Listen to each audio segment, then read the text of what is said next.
पर इंटरवेंशन करना खत्म कर दे, ये बार बार एयर स्ट्राइक्स जो है वो सीरिया पे करना खत्म कर दे, वो ये मामला कर रहा है, इस वजह से सीरिया में क्योस आ रहा है और सीरिया और वीक हो रहा है। तो इसराइल को जो है वो मना किया है बार बार टर्की ने, और वो चाह भी रहा है। देखिए टर्की इस टाइम ये चाह रहा है कि सीरिया की आर्मी स्ट्रांग हो जाए, ताकि कल को अगर इसराइल एयर स्ट्राइक्स भी करे तो टर्की एटलीस्ट अपने दिफा को मजबूत बना ले, अपने आप को वो प्रोटेक्ट कर सके आने वाले किसी एयर स्ट्राइक से। बट मसला इस टाइम इसराइल का ये है कि नेतन्याहू साहब खुद भी बहुत ज्यादा अपने केसेस में फंसे हुए हैं और वो कहीं ना कहीं कोई ना कोई नई जंग शुरू कर सकते हैं। मैं फिर कह रहा हूं नेतन्याहू कहीं ना कहीं और भी जंगें शुरू कर सकते हैं, उनका पूरा मकसद अपने आप को पावर में रखना है, क्योंकि उनपे बहुत ज्यादा बहुत सिवियर करप्शन के चार्जेस हैं, that's the reason why. But anyways देखते हैं कि आने वाले टाइम पे चीजें क्या होंगी। But it's very very very important to understand कि चीजें बहुत ज्यादा जो है वो क्रूशल हो सकती हैं सीरिया में। मोर इंपॉर्टेंटली अगला इंपॉर्टेंट स्टेटमेंट जो है वो टर्की के फॉरेन मिनिस्टर ने दिया है, उनका नाम है हकान फिदान। टर्की के फॉरेन मिनिस्टर का नाम है हकान फिदान। उन्होंने बड़ा इंपॉर्टेंट स्टेटमेंट दिया है। हकान फिदान साहब ने कहा कि certain actors are bothered by the positive developments in Syria, referring to Israel and Kurdish YGP fighters operations in northern Syria. Israel is currently one of the biggest actors in a dark picture. तो Israel के foreign minister जिनका नाम है हकान Fidan, उन्होंने ये बात की कि जो इसराइल है और जो कर्दिश फाइटर्स हैं, ये दोनों मिलकर जो सीरिया की गवर्नमेंट है इसको वीक कर रहे हैं, और इस चीज की वजह से जो टाइम में मामला जो है वो बहुत ज्यादा डिफरेंट हो सकते हैं। उमिन तकू brother, let's have some questions brother, बस 2-5 मिनट रह गए, फिर आप अपने क्वेश्चंस कर सकते हैं, मैं बात कर रहा हूं। थैंक यू सो मच, बस थोड़ी सी रहेगी, बस 5 मिनट आप वेट कर लें। Thank you so much.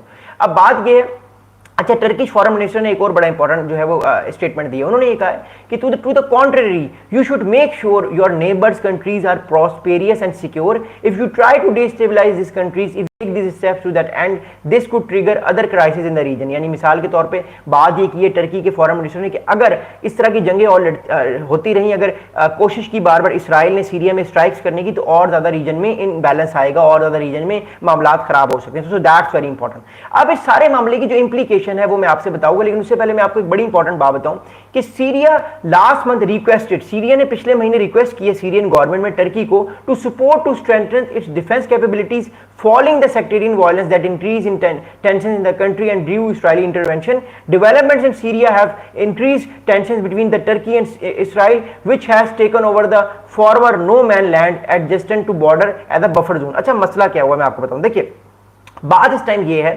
कि सीरिया की जो गवर्नमेंट है उसने पिछले महीने रिक्वेस्ट की है टर्की से कि आप हमारे जो कंट्री में डिफेंस सिस्टम्स खराब हो चुके हैं उनको प्लीज रिप्लेस करके हमें एड करें, हमारी मिलिट्री को ताकतवर करें, ताकि आने वाले टाइम पे हम अपने कंट्री का दिफा कर सकें और हम पे कोई अटैक ना कर सकें। इस चीज की वजह से टर्की ने जो है वो ये डिफेंस एग्रीमेंट साइन किया है। लेकिन इस डिफेंस एग्रीमेंट के साइन के बाद टर्की और इसराइल में टेंशंस बढ़ेंगी। उसकी मैं वजह बताता हूं। देखिए अगर टर्की कुछ डिफेंस सिस्टम जो है वो देता है सीरिया को, और सीरिया आने वाले टाइम पे इसराइल की एयर स्ट्राइक्स को रोक लेता है, तो इसराइल इससे नाराज होगा। अब इसराइल क्या कहता है? इसराइल ये कहता है कि कुछ ना कुछ हिजबुल्लाह के कुछ ना कुछ फैक्शंस जो हैं या प्रॉक्सीज के कुछ लोग अभी भी सीरिया में हैं।